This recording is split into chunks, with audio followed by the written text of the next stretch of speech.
En ese momento, el ataque de pánico tiene un pico de 10 minutos. A los 10 minutos empieza a bajar. Las emociones reprimidas no es que se reprimen y desaparecen. Quedan ahí, latentes, ¿no? Entonces, si yo todo el tiempo estoy reprimiendo emociones, todo el tiempo me estoy guardando, va a llegar un punto que es como, voy a explotar. A ver, la numerología cree en la reencarnación, es decir, que cree que nuestra alma ya viene atravesando distintas encarnaciones y un poco lo que uno viene a hacer a cada encarnación es aprender cosas que le quedaron pendientes de la otra, ¿no? Y creo que la felicidad son momentos. Sí. También vivimos en una sociedad que nos dice hay que ser felices sin importar. Y no es tan así. La numerología y muchas corrientes espirituales te dicen elegiste a tus padres, el lugar donde vas a nacer, donde vas a nacer y el nombre. Bienvenido, Juli, gracias por estar acá. Gracias por invitarme a ustedes. Bueno, siempre a todos los entrevistados, cuando vienen, la primera pregunta que le hacemos es si no nos conociéramos y tendrías que explicar quién es Juli, ¿cómo te dirías que sos? Bueno, creo que es una pregunta difícil de responder porque uno no suele hacerse esta pregunta. Creo que diría que soy muy curiosa, primero y principal, y siempre me gustó mucho como escuchar a las personas y tratar de ayudar o colaborar en un proceso. Yo le digo proceso de sanación. Soy psicóloga de profesión y creo que eso un poco me llevó, desde muy chiquita siempre fui de hablar con la gente o de escuchar, de aconsejar, que claramente no es lo que hacemos los psicólogos ahora, pero digo, siempre fui como de esto. ¿Cómo es eso que ahora los psicólogos no aconsejan? Es que en realidad nunca, o sea, los psicólogos no tenemos que aconsejar, porque si uno aconseja, o sea, vos das tu punto de vista, ¿no? Tu opinión personal. Y cuando vos estás con un paciente tenés que ser lo más objetivo posible, ¿no? Como darlo desde un punto de vista más objetivo y no estar tan, digamos, como que no aparezca tu punto subjetivo. Claro. Porque si no te sesgás. Entonces, nada, siempre creo que diría eso, soy muy curiosa, me gusta mucho escuchar a las personas, me gusta mucho estudiar cuestiones vinculadas también a la espiritualidad. Eso es un punto que un poco sale de lo psicológico o de la ciencia, pero sí, creo que me describo Bueno, así. a base de esto te puedo preguntar entonces, ¿cuál fue tu punto de inflexión para elegir la rama de la psicología? ¿Qué te llevó a eso? Ok. Un punto importante es esto que les cuento de que siempre me gustaba como hablar con la gente o escuchar o aconsejar y decía, bueno, ¿cómo puedo hacer un poco para estudiar algo que esté vinculado, no tanto a aconsejar, sino a escuchar, ¿no? O sea, digo, para mí la terapia con pacientes es un espacio de escucha, es un espacio donde un poco yo digo, los pacientes vienen y se sacan su mochilita, su peso y se van, la idea es que se vayan livianos, ¿no? Entonces creo que esas ganas de poder como encauzarlo en algo que sea ciencia y esté certificado fue un poco lo que me llevó a elegir esta carrera. Ok. ¿Y qué tipo de terapia haces vos? A ver, en mis sesiones con pacientes me oriento más al psicoanálisis, porque creo que a mí es la que más me gusta. Para mí un poco cada paciente es un mundo.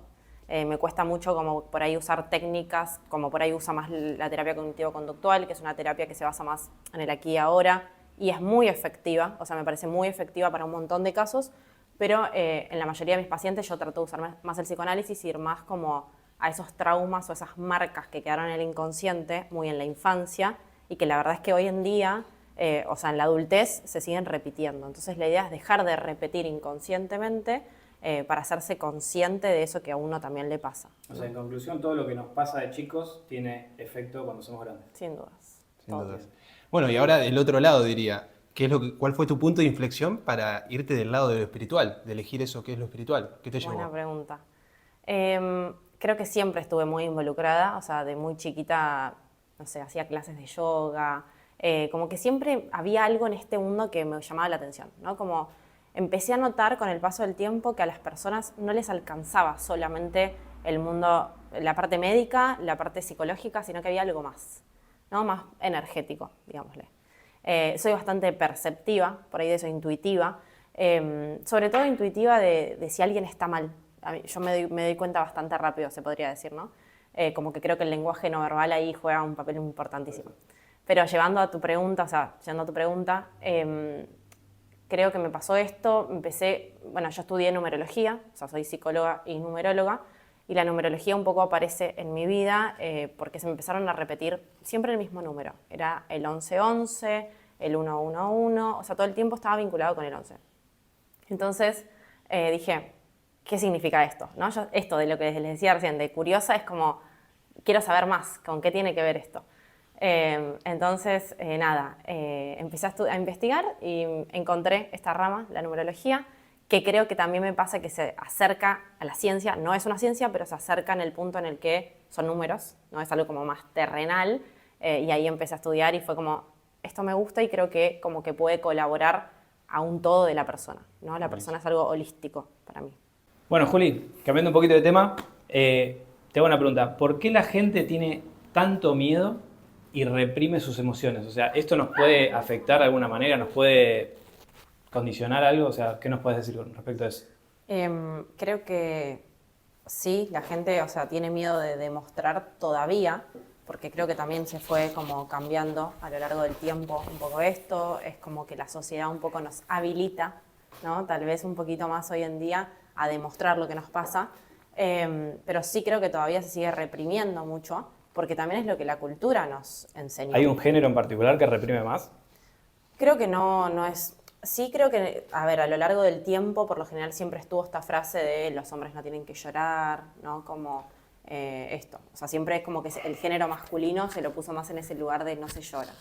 Los niños, o sea, desde muy chiquitos, ¿no? Cuando se lastiman o algo es, por lo general a veces, nada, desde el lugar de padres es como no quieren ver a sus hijos angustiados y es, no llores, ya está, ya pasó.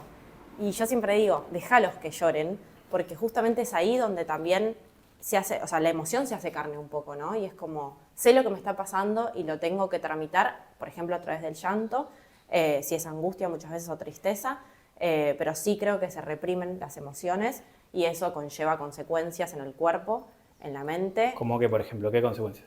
Enfermedades, por ejemplo. Las emociones reprimidas no es que se reprimen y desaparecen, quedan ahí, latentes, ¿no? Entonces, si yo todo el tiempo estoy reprimiendo emociones, todo el tiempo me estoy guardando, va a llegar un punto que es como, voy a explotar, ¿no? Voy a explotar en una crisis de angustia, los famosos ataques de pánico, claro. Que son crisis de angustia. Voy a explotar a través de, no sé, una úlcera en el estómago, un colon irritable, una contractura terrible que me deja de cama, o una gripe terrible, ¿no? Yo siempre digo... O sea, en resumen, todo esto es estrés, básicamente. O sea, porque eso más o menos lo que escucho cuando alguien está estresado. Creo que el estrés en la sociedad en la que vivimos tiene un papel muy grande. El cortisol, digamos, que es la hormona del estrés, creo que es como que, por cómo vivimos hoy en día, el mundo capitalista también hace que esta hormona esté elevada constantemente. El estrés no siempre es malo, es necesario una cuota de estrés, porque también es lo que un poco te impulsa, ¿no? Claro. Pero al mismo tiempo el estrés sostenido en el cuerpo, crónico, es lo que genera a la larga que las células empiecen a enfermar. Y tengo una pregunta, o sea, vos con respecto a esto que me decís de las emociones reprimidas, ¿vos decís que está bien o está mal esta figura del padre que tiene que ser como el sostén de la familia y tiene que tener un temperamento de piedra y no tiene que llorar porque tu hijo te tiene que ver como que sos la figura de poder de la casa y como que con vos el nene está seguro, y también para la mujer que ese hombre tenga también, ¿no? Vos decís que eso, que sé que antes era así, pero quizás ahora cada vez menos. Sí. ¿Vos cómo lo ves eso, por ejemplo? Y lo veo terrible, la verdad. O sea, creo que por suerte, lo que decíamos recién, se fue rompiendo un poco este concepto. Hoy, por lo general, uno ve que ambos géneros son los que contribuyen con la casa, ¿no? Como las tareas están más equitativas. Y creo que un padre, o sea, llevando un poco a tu pregunta, ¿no? Un padre o una figura paterna un poco más demostrativa, amorosa, va a crear un entorno más de seguridad en ese niño o niña. Porque, a ver, sí, el padre psíquicamente, la figura paterna, me gusta decir a mí, no padre, porque no en todos los casos hay un padre, ¿no? Entonces hablamos de figuras, quien cumpla el rol. Tiene un papel fundamental en nuestra psiquis, o sea, es un poco...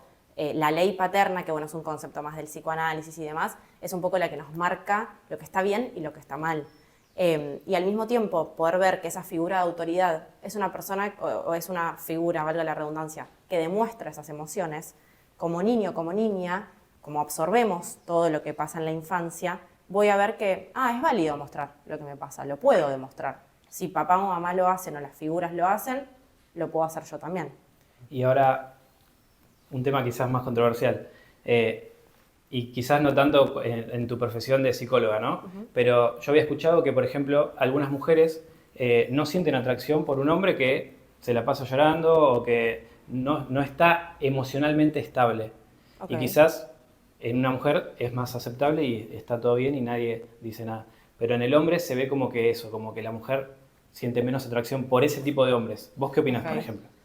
No lo había escuchado, es la primera vez. Creo que es muy subjetivo.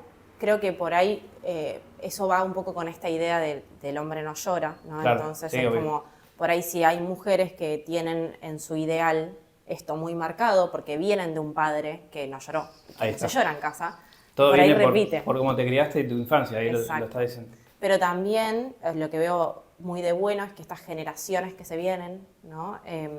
Están empezando a romper con todo esto, están empezando a mostrar que hay que demostrar lo que uno siente, que es posible llorar y es lo más sano del mundo también, esto del desahogarme.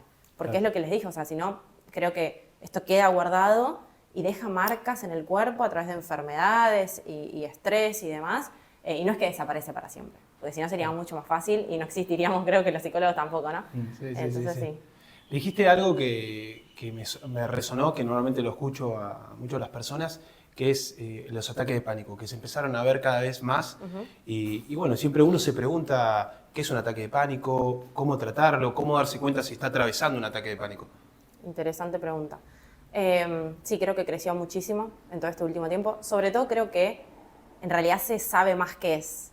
No es que antes no existía, sino que por ahí hoy se le pone un poco más de nombre. También creo que lo que juega un papel importante es esto de lo que hablábamos recién, de la sociedad, de lo que exige este capitalismo, ¿no? De que es todo ya, un poco una sociedad líquida, ¿no? Esto de los vínculos líquidos, hay que soltar. Hay mucho de las frases de, bueno, hay que soltar. Bueno, pero también hay que sostener, Sí. ¿no? Digo, es como que esto del soltar tiene como un papel importante y es, bueno, hay que sostener. Y el tema de los ataques de pánico viene por el lado de la angustia retenida en el cuerpo. Lo que se dice desde la rama del psicoanálisis más que nada es una angustia que no se tramitó psíquicamente y se puso en el cuerpo. Entonces se manifiestan síntomas en el cuerpo. Y de hecho el ataque de pánico lo que tiene de loco, diría, es que se manifiesta repentinamente. Vos tal vez estás lo más normal, así hablando, no sé, con tu grupo de amigos y de pronto empiezas a sentir opresión en el pecho. Depende de la persona, ¿no? Pero por lo general síntomas, opresión en el pecho, te falta el aire, no puedes respirar, te aumentan las palpitaciones, los latidos del corazón. El cuerpo es como que se prepara para salir corriendo o defenderse o pelear. Entonces, Lucha o huida. Exacto. Entonces, nada, en ese momento el ataque de pánico tiene un pico de 10 minutos. A los 10 minutos empieza a bajar. Me encanta la pregunta que me hiciste porque creo que a veces uno no sabe cómo ayudar a una persona que está pasando por un ataque de pánico. Y lo más importante es tratar de transmitirle tranquilidad, pero sobre todo mostrar, o sea, no apaciguar a la persona, no estar encima de la persona, ¿no? En realidad, sino más bien, estoy acá para lo que necesites. Claro. ¿No? Como demostrarle que estás, pero sin ahogar, porque justamente lo que siente es ahogamiento. Entonces necesita aire, llevarlo a un espacio donde haya... Bueno, cuando quieras hablar, estoy acá al lado tuyo. Me Ok. quedo. Me imagino que respirar, hacer ejercicio así, tipo Ejercicio de de respiración. respirar profundo y eso también, ¿no? Sin dudas. Para Por ahí en el calmarlo. momento en que está atravesando va a ser difícil. Porque justamente lo que siente es que se le cierra el pecho, ¿no? Claro. Pero siempre mirar a los ojos, tratar de transmitir tranquilidad, no desesperarse. Obviamente siempre, digo, hay que descartar lo médico antes que lo psicológico, ¿no? Siempre Claro. vamos a hacer estudios, por ahí después hay que hacer alguna interconsulta y demás, ¿no? Pero efectivamente si se comprueba, los médicos comprueban que es una situación de estrés o ataque de pánico, bueno, por ahí hay que hacer una consulta con un profesional de la salud mental. Claro. Si tengo o sea, la autoestima más elevada que otra persona, ¿eso me garantiza, por ejemplo, más éxito en alguna otra área con respecto a esa otra persona que tiene la autoestima más baja? A ver, creo que primero para por ahí definir un poquito autoestima, es una construcción, la autoestima, que empieza justamente en la infancia y está compuesta de un montón de cosas. Cuando somos niños, niñas, somos muy permeables, ¿no? A nuestro alrededor. Entonces, crecer en un entorno más seguro, en un entorno que habilite esto que hablamos, ¿no? O sea, relacionándolo con lo que hablamos recién, que habilite lo que siento, ¿no? Que me dé lugar a expresar lo que pienso y sobre todo cómo nos hablan los que nos rodean, ¿no? Si de chiquitos crecemos con alguien que nos dice, sos un tonto, no sabes hacer esto, no, vas a fracasar, bueno, eso va a dejar marcas y va a ser por ahí un poco difícil trabajarlo. Habrá muchas personas resilientes que se agarren de eso para decir, no, pará, todo esto que me dijeron, no lo creo. Yo escuché que pasa exactamente eso. O sea, una situación que te pasó de chico puede generar una persona o muy para un lado o muy para el otro, exactamente diciendo no. Por ejemplo, mi papá es alcohólico. Listo, entonces porque mi papá es alcohólico, yo soy alcohólico también. Y el hermano dice, no, como mi papá es alcohólico, yo nunca tomé alcohol en mi vida. ¿No? Tal cual. O sea, Por que eso cada creo, persona es distinta. es un mundo. Por eso me apoyo más en el psicoanálisis, porque tiene esta visión de el sujeto es singular, ¿no? O sea, cada historia es distinta a la otra y no podemos generalizar, sino que tenemos que entender ese entramado que tiene cada persona, esas experiencias que trae, para entender lo que un poco lo hizo ser quien es hoy. Perfecto. Ok. Bueno, justo llevando a otro tema, me gustaría que lo hablamos y que lo vemos a veces muy en las redes y demás, que sería la identidad de género. Nosotros, que yo sobre todo quería saber si hay una edad mínima para encarar y el poder hablarle a un chico sobre la identidad, porque vimos que se está empezando a ver de una edad muy temprana. Sí, Claro. tal cual. Y yo no sé, por eso me gustaría preguntártelo, a ver si realmente hay una edad para eso, en lo que es recomendarlo hablarlo, o por ahí hay que esperar que llegue a cierta etapa de madurez. Yo siempre digo que para mí los niños o las niñas son muy sabios y sabias. Y por lo general la pregunta llega, ¿no? Esto de hoy también lo que hablamos de para dónde va la sociedad, también nos está enseñando que no hay colores de nene o de nena, no hay juguetes de nene o de nena, sino que es más bien que el niño o la niña elija con qué quiere o con qué color, ¿no? Identificarse o lo que sea. Por eso también creo que cada familia es un mundo. Y a ver, cuando están en el jardín, sí, todavía queda un poco esto de los juguetes de nena, los juguetes de nene. Todavía es difícil romper un poco con eso. Pero creo que también va a llegar la pregunta del lado del niño o de la niña, ¿no? O sea, quizás por el entorno en el que está desarrollando el chico. Claro. Exactamente. Con quienes se vincule, ¿no? Se relacione, va a llegar la pregunta a los padres y los padres estar atentos también, ¿no? Pasa que hoy internet también es un lío porque los chicos se enteran de todo y lo que pasa es eso, terminan hablando entre ellos y después le preguntan a sus padres. Exactamente. Creo que por ahí en el jardín el foco no está puesto tan ahí, ¿no? Los niños son más libres, ¿no? Como esto de, bueno, juego con todo, ¿no? Por lo general son los adultos los que intervienen y ponen, ¿no? Ciertas pautas y demás. Por ahí podemos pensar, o sea, tratando de responder tu pregunta, cuando empieza la primaria, por ahí es donde se empieza a ver más, pero porque se empiezan a vincular con gente más grande también, ¿no? Vos vas a la primaria y estás en primer grado, pero por ahí en el recreo ves gente de quinto o de sexto grado, donde ya están mucho más metidos con el tema género. Entonces, nada, creo que es un poco del lado de padres observar, o de mapadres, me gusta decir más, ¿Cómo se observar, dice? mapadres. Mapadres. Mamá y papá. Ah, mira. ¿No? Siempre uno dice, bueno, padres, bueno, mapadres. Más ¿no? padre, mira qué bueno. Observar un poco eso, como con quién se está vinculando su hijo o su hija. Y nada, ir escuchando, ¿no? Siempre escucharlos, porque siempre va a llegar la pregunta, creo, del lado de Entonces a eso llegamos, es que primero hay que escuchar al chico y luego por ahí educar, antes de decir, bueno, listo, lo educo, que esto es así, esto es así. Claro. Tal cual, sí. Siempre responder tratar de responder con la verdad. Okay. Obviamente que con un lenguaje y tacto, ¿no? O sea, dependiendo de la edad de cada niño o niña. Pero siempre la verdad, porque la verdad, valga la redundancia, lo ven después, en la realidad, en la escuela y estas cuestiones. Claro. Sí, sobre todo porque también había escuchado, hablaban otros psicólogos, que si uno habla de la identidad de género cuando es muy chico, es como que también el chico Lo no condicionás. entiende. O lo condicionás, capaz. Lo condicionás o se confunde. Entonces no sabe para qué lado ir. Ese también es el tema, pero no sé.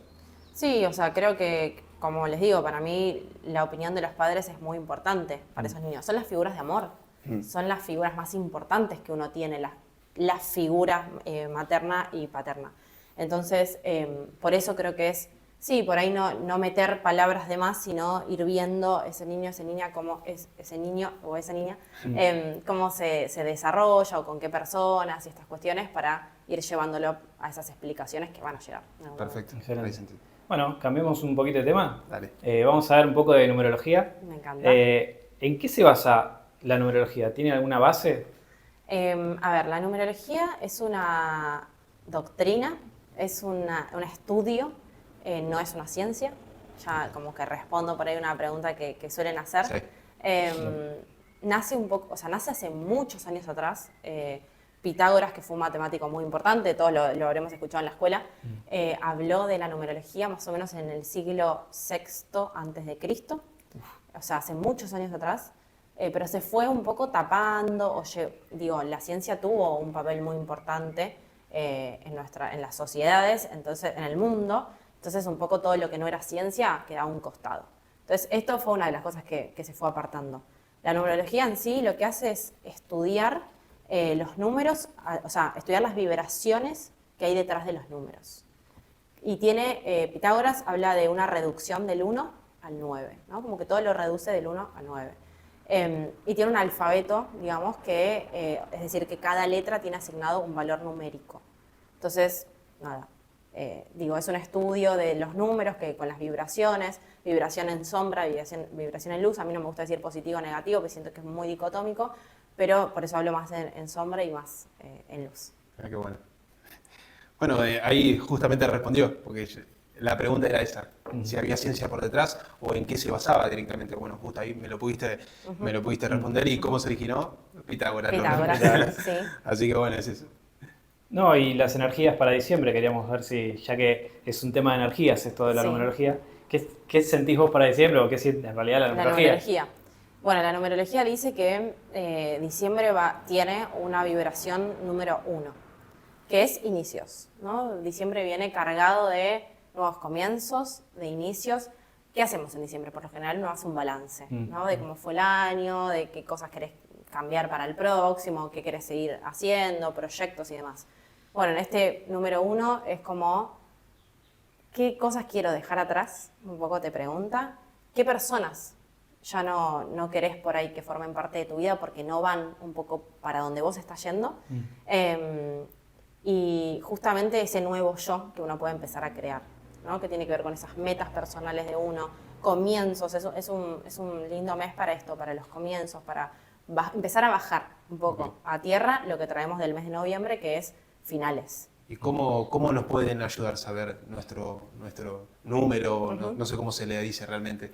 El estudio de la carta numerológica. Estudio de la carta, Yo lo que suelo hacer es un estudio de una carta que le digo carta natal numerológica, que es como a mí me da como información de cada persona, y un poco lo que nos dice es, a ver, la numerología cree en la reencarnación, es decir, que cree que nuestra alma ya viene atravesando distintas encarnaciones, y un poco lo que uno viene a hacer a cada encarnación es aprender cosas que le quedaron pendientes de la otra, ¿no?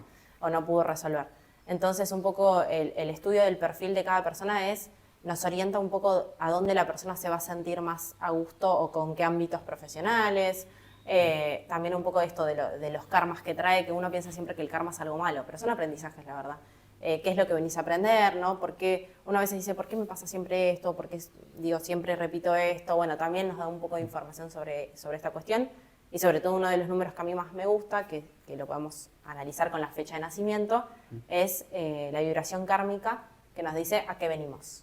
Okay. Responde a la pregunta, ¿a qué venimos? ¿A qué venimos en general? O sea, a este plano, sí. ¿A qué venimos a este plano terrenal? Mira. Y es una vibración muy linda que, bueno, te da información de esto, ¿no? Como de tu misión en esta vida, sería. Sí. No, y justo hablando del karma, y vos dijiste que a veces nosotros podemos tener varias vidas. Ajá. ¿Se estudia a ver cuántas vidas podemos llegar a tener? ¿Eso se sabe? Sí, por ahí no tanto la numerología que yo hago. Sí hay otras terapias, hay una terapia que se llama terapia de vidas pasadas, que como que un poco, vieron que a veces hay fobias que uno tiene muy marcadas y no sabes de dónde nacen, porque vos decís, bueno, lo analicé en terapia y como no puedo terminar de ver, bueno, a veces uno puede acceder a esta terapia que es terapia de vidas pasadas, que es a través de una especie de meditación y demás, puede traerte información de justamente traumas de vidas pasadas que se repiten en esta. Qué loco cómo vamos completando los vacíos, ¿no? Porque, fíjate, hace un rato hablábamos de que nuestra infancia nos condiciona toda nuestra adultez. Y ahora estamos hablando de que una vida pasada también nos puede condicionar. Es un montón. Y es un montón, pero es un punto de vista válido porque, a ver, tenemos que explorar todos los huecos que existen. Así que los seres humanos queremos siempre dar una explicación a todo. Sin Así que dudas. me parece, la verdad, me parece genial. Sí. Y aparte ya había escuchado un poco y está muy bueno. Y te hago una pregunta. ¿Cómo podemos saber el perfil numerológico de alguien? ¿Cómo es? ¿Cómo es? Por lo general, cuando alguien viene a consultarme sobre esto, lo que le pido es fecha de nacimiento y nombre completo. Okay. Y yo con eso empiezo a hacer un estudio y justamente empiezo a obtener distintas vibraciones. Por ejemplo, no sé, una de las primeras es algo que se llama numeroscopio. El numeroscopio es como las características más generales de la persona. Podríamos relacionarlo con el signo solar en la astrología, porque bueno, la numerología también va un poco de la mano, porque cada planeta tiene un número también, entonces cuando hablamos de números podemos hablar de planetas también. Entonces bueno, empezamos a hacer ese estudio y vamos explorando distintas partes de la carta. Es una primera carta que yo siempre recomiendo a alguien que nunca se hizo hacerse. Es una carta también que nos da información sobre también las vinculaciones, ¿no? Como el relacionarme con otros, te ayuda un poco a eso, es una herramienta de autoconocimiento. Okay. Y lo que tiene de interesante y importante es que hay números que no cambian a lo largo de toda tu vida. Entonces hay vibraciones que van a quedar así estables y vos siempre puedes consultar esa carta cuando te queden dudas, y hay otras vibraciones que van a cambiar, como por ejemplo, cada vez que uno entra, cada vez que uno cumple años, entra en una vibración distinta para ese año. Entonces, bueno, saber eso está bueno a veces también, porque bueno, es qué proyecto un poco para este año. ¿Te puedes replantear un poco la vida ahí? Sí, un montón de cuestiones. Te hago una pregunta. Hace un rato dijiste carta natal. ¿Es lo mismo carta natal que carta natal numerológica? ¿Es lo mismo o son cosas distintas? Sí, porque en realidad es como, o sea, justamente es lo primario que se estudia de una persona, nombre completo, fecha de nacimiento. Es carta natal. Carta natal claro. numerológica, sí. Ok. La astrología dice carta natal astrológica. Ahí está. Esa era la Esa es pregunta. la diferencia. Carta ¿Son cosas astral. distintas? Sí, depende de la rama para donde la encares. Ok. Yo digo carta natal numerológica, la astrología por lo general a veces dice solo carta natal O carta astral. o carta astral. Ahí está, la carta astral La también. carta astral. Un quilombo. Sí. Ahí está. Carta astral Pero era son la pregunta. diferentes. Sí. Es decir, tienen otras Son bases. cosas distintas. Sí, o sea, sí, te sí, sirve la otro- astrología estudia los planetas, o sea, Ok. es toda una Ahí está. o sea, una rama totalmente, o sea, vinculada por lo que les decía de los números y planetas, pero es otro tipo de estudio también. Y se basa más Muy que bueno. nada lo que vos me dijiste en nuestra fecha de nacimientos y que nuestro nombre Nombre completo. nombre completo. Es Sí. decir, que también va basado en lo que nos eligieron nuestros padres, por así decirlo. Sí, Porque en realidad, no eligieron cuándo tenernos, eso sí es verdad, pero sí el nombre. sí. O eso creemos. Sí, bueno, en realidad ahí como que rompo un poco la Matrix diciendo, uno elige el nombre que quiere tener desde su encarnación, Ah, mirá. antes de bajar un poco, ¿no? Pero eso es Sí, un poco claro. una flayada, podemos pensar, la numerología lo piensa. O sea, ¿Y la de numerología- dónde sale esa idea? Bueno, de justamente que antes de encarnar en este plano terrenal, la numerología y muchas corrientes espirituales te dicen, elegiste a tus padres, el lugar donde vas a nacer, donde vas a nacer Sí. y el nombre. Porque tenés que aprender algo de todo esto. Creo que también un poco cuando uno se empieza a conectar con toda esta cuestión, va entendiendo mucho más ciertas cuestiones. Sí, justamente habíamos vivido una experiencia de un amigo que la hermana tuvo una nena y la nena le había dicho que yo te elegí mamá. Una locura. De chiquitita, Lo bien. escuché. ¿Cuántos años tenía cuando se lo dijo a los padres? Sí, sí, ahora re de chica, Lo escuché. debe tener 4 4 o años, 3 5 años, años, sí, sí. claro. No sé si es el mismo caso, pero tengo una compañera de la facultad que le pasó exactamente Muy lo loco. mismo. Es muy loco. Porque decís, ¿de dónde lo escuchó? ¿Dónde lo pudo haber escuchado Exacto. para decírselo a los padres tan chiquita? Sí, Bueno, sí. a ver, si me paro un poco en las dos partes. Si me paro en la psicología, les diría que mamá es el objeto de amor o la figura la figura materna. Entonces por ahí es como ese amor tan que no puedo expresarte de otra manera que diciéndote te elegí. Claro. Si me paro desde la numerología, te diría que lo recontra creo por esto, por esta cuestión de que uno elige, porque el alma necesita aprender, necesita tener estos aprendizajes. Y un poco la frase espiritual que uso mucho es: el universo es perfecto. Todo pasa, cómo tiene que pasar, cuándo tiene que pasar, y a veces uno no entiende en el momento por qué está pasando. pero después decís, esto de Es por esto yo eso. tenía que aprender. Y Sí. todas las personas son maestros, las personas y las situaciones. Quedan uno a aprender, si no se repiten. Sí, 100%. ¿Y estudian que hay otros universos o se cree que hay uno solo? O nada que ver, o no lo estudian, digamos. No, yo no me metí tanto ahí, sí creo que hay otros, pero incomprobable, o por lo menos yo desde la numerología nunca me metí Ok. ahí. Claro. Así que por ahí la estudiaba o algo en particular. No, Y hasta donde yo sé. con la numerología podemos saber, por ejemplo, a qué venimos a este plano. Sí, con la vibración kármica, como decíamos hace un ratito, Ok. que eso se saca con fecha de nacimiento. Es eso Completa. mismo. Ah, bueno, entonces Sí. ahora nos podés decir la Podría vibración kármica de decirles, cada uno. A ver, sí, les podría vamos a ver. decir. Bueno, Qué Agus, miedo que tengo ahora. A ver qué dice. Agus, vos sos un número 11 de vibración. Es un número maestro. Los números maestros para la numerología Bien. son, Por lo menos suena bien, por ahora. son números que traen como, diría que es como un número como más evolucionado en algún punto, queda en uno, bajar eso un poco a tierra o no. Claro. Es como si fuera que vos traes bastante información de otras vidas, pero en esta con el número 11 lo que te dice es un poco que por ahí donde más te sientas a gusto es ayudando como a la comunidad, ¿no? La ayuda comunitaria. Donde vos lo sientas, Tiene digo, sentido. no tiene que ser en algo puntual, sino donde vos sientas que podés contribuir con tu granito de arena para la ayuda comunitaria, ¿no? Por ahí es como esa es tu misión en esta vida, con este número 11. Está bueno. tiene Saber sentido. llevarlo desde ahí, un poco también es un número que también te dice que posiblemente te vayas a aliar con un montón de personas, pero que trates de aliarte con gente que a vos te resuene, 100%. ¿no? Que vaya con vos. Siempre hablo de eso, o sea, prefiero ir a un profesional, por ejemplo, que no es el mejor, pero que me cae súper bien y que conecto bien, que ir con el número 1, pero la verdad me cae mal. Por Exactamente, ejemplo. porque es desde ahí lo que te dice el 11, es desde, no es tan superficial todo, es más desde 100%. el corazón, ¿no? 100%. Así que bueno, Está es el buenísimo. 11. ¿Y cómo, primero, Sí. ¿y cómo deducís o cómo sacás el número para que te dé el número 11? ¿A qué? Bueno, justamente lo que se hace es con la fecha de nacimiento completa, nosotros reducimos, como les decía, del 1 al 9, pero el 11 es un número, como es número maestro, como el 11, el 22, el 33, el 44, que no se reducen cuando aparecen, mira. dependiendo de dónde aparezcan igual. Justamente como aparece en un número final, ¿no? En la cuenta final que yo hago para llegar a esa vibración kármica, no se reduce y queda ahí. Entonces, bueno, así Ahí llegamos. Y bueno, vos, Ax, sos un número 5. El número 5 habla de una misión como muy aventurera.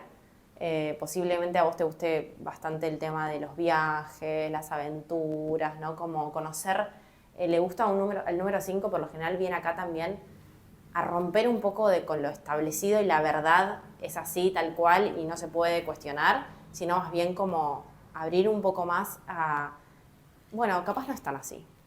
Sí, por ahí a querer a romper con nuestras creencias limitantes, que yo lo vi justamente por ahí en programación neurolingüística, que me metí un poco en ese ámbito y tal vez sea eso. Normalmente siempre siento que rompo con creencias, esto sí, esto no se puede, o esto necesitas ser esto para lograr esto. Entonces por ahí vas de ese lado. Y aventurero yo creo que también, porque desde chico me mandé a viajar por el mundo. Tal cual. Y entonces puede estar que Es esté un conectado número por ahí. que justamente cuando viajas, como vos cuando viajás, te podés, no sé, meter en culturas distintas, ¿no? Y aprender de culturas distintas. Y es, bueno, ¿qué puedo aprender de esto para que a mí me sirva? ¿No? ¿Qué me sirve de esta cultura? ¿Qué me llevo?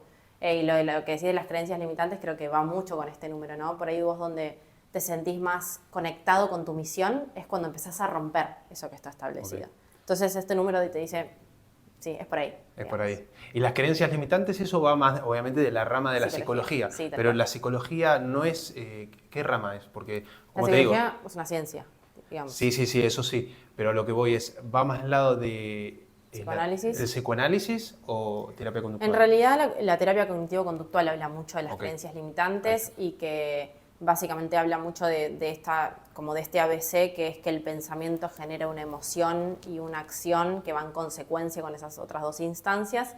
Igual de creencias limitantes también hablamos en psicoanálisis de otra manera, por ahí, ¿no? Como patrones o más como justamente romper con eso que vos venís tan armadito en tu discurso. Nosotros en la terapia lo que hacemos es romper. Digo, ¿de dónde sale esto? ¿No? Preguntamos. O ¿por qué pensás esto? O ¿con qué lo relacionás? Lo que tiene el psicoanálisis es libre albedrío no. Todos tenemos libre albedrío, pero tiene mucho de decir lo primero que se te venga a la mente.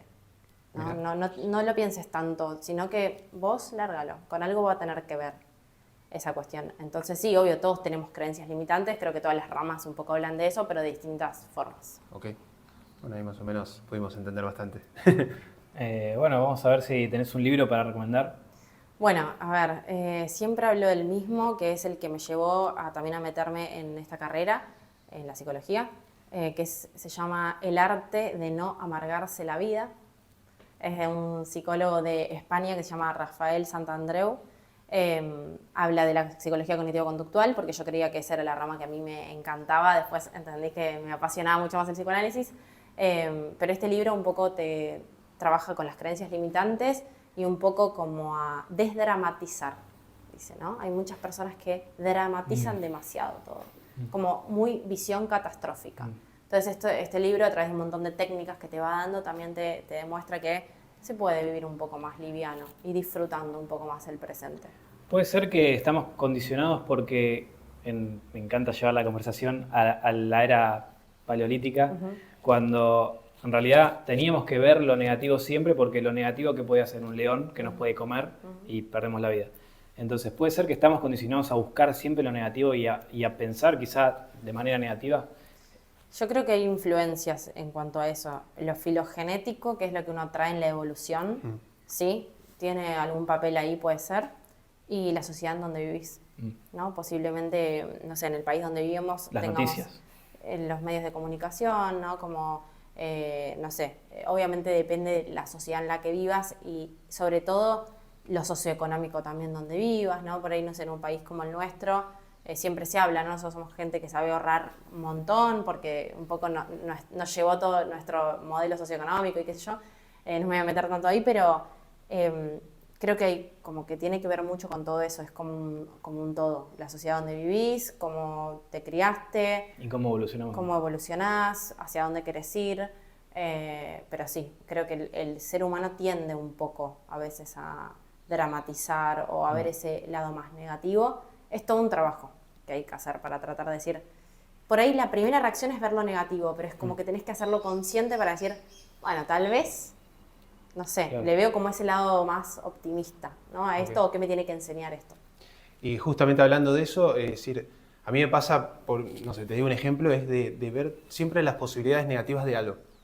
Que ya te digo, no sé si es positivo o negativo, pero siempre veo la parte negativa, la peor parte. Entonces, es decir, siento que me preparo para lo que va a pasar. Entonces, tengo esa idea de que no me afectan las cosas porque siento que estoy preparado, ya sé lo que va a pasar. Es decir, lo peor es esto. Listo, esto me puede pasar.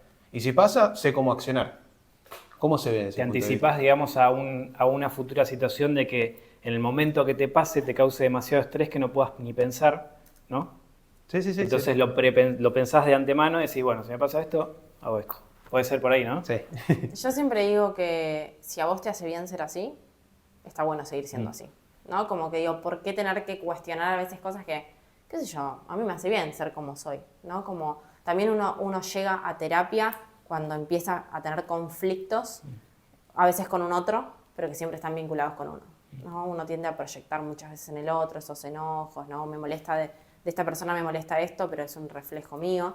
Entonces, digo, no me parece ni bien ni mal, sino que si vos te sentís a gusto con viviendo de esta manera o no te afecta, está buenísimo. Ok. Justamente hay algo que queríamos hablar con vos y que nos habíamos olvidado, que era si la culpa es positiva o negativa y en qué nos influye, digamos. La culpa es terrible, diría. A veces es nuestro peor enemigo. Ok. ¿Tiene que ver con nuestros padres o no? Sí, como todo. Todo tiene que Con ver. las figuras, con la infancia. La culpa, a ver, siempre dependiendo, ¿no? La culpa un poco aparece cuando, según la visión o los ojos de uno, hay algo que estamos haciendo que está mal, que como que va en contra de nuestro sistema de valores o de lo que nos dijeron un poco en la infancia, de lo que está bien y lo que está mal. Después, obviamente, que hay normas que uno tiene que respetar para vivir en sociedad, ¿no? Por lo general, en la psicopatía se rompe esta norma, ¿no? Los psicópatas cometen crímenes. No sienten culpa los psicópatas. No sienten culpa ni angustia tampoco. Es una patología, es una estructura de mente un poco que justamente goza disfruta del dolor ajeno, ¿no? De ver padecer al otro. Es como que goza y hay un placer. Pero la culpa, volviendo a tu pregunta, a veces, no sé si la palabra es positiva, pero a veces ayuda a decir, uy, creo que en esto la pifié, ¿no? Aparece ese sentimiento de culpa y lo reparo. Por lo general, a veces ante un sentimiento de culpa aparece el otro sentimiento que es de reparación, ¿no? Entonces, cuando la culpa es excesiva y uno se va a enfermar probablemente, no vas a poder vivir nada tranquilo, tranquila, ¿no? Como el saber regular, y cuando ya uno no lo puede manejar, hay que acceder a consultar a un profesional de la salud mental. Bueno, para ir cerrando un poquito este podcast, Juli, ¿qué es el éxito para vos? Uy, qué pregunta.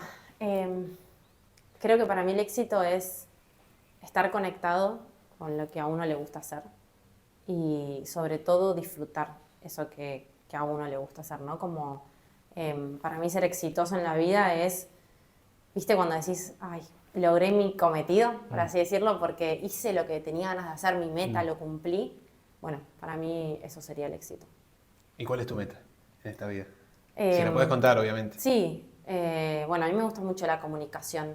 Me veo un poco en el futuro pudiendo aportar mi granito de arena, ayudando a personas a través de charlas. Sí. No sé si la palabra es motivacional, pero creo que siempre a alguien por ahí le va a ayudar lo que uno diga. Sí, sí, sí. A despertar con algo de lo que vos le digas. Exactamente, creo que esa es la palabra, despertar. Estamos de paso en esta vida y creo que uno tiene que tratar de atravesarla de la mejor manera posible o tratando de pasarla de la mejor manera posible y es lo que a uno le resuene. En algún momento de tu vida, por ahí como me pasó a mí, te resonó más la numerología, en otro momento te resuena el reiki, lo espiritual, la psicología, digo, el deporte, ¿no? Como que a uno le van a resonar distintas cuestiones, depende de la etapa en la que esté, pero sí, es un poco despertar. Un poco de eso. Y bueno, justamente hablando de eso, es preguntándote a vos porque sabés del tema, es qué es la felicidad también. Porque a veces uno dice, sí, tengo que vivir feliz todo el tiempo o solamente son momentos. ¿A qué nos lleva eso? Creo que la felicidad son momentos. Sí. También vivimos en una sociedad que nos dice hay que ser felices sin importar.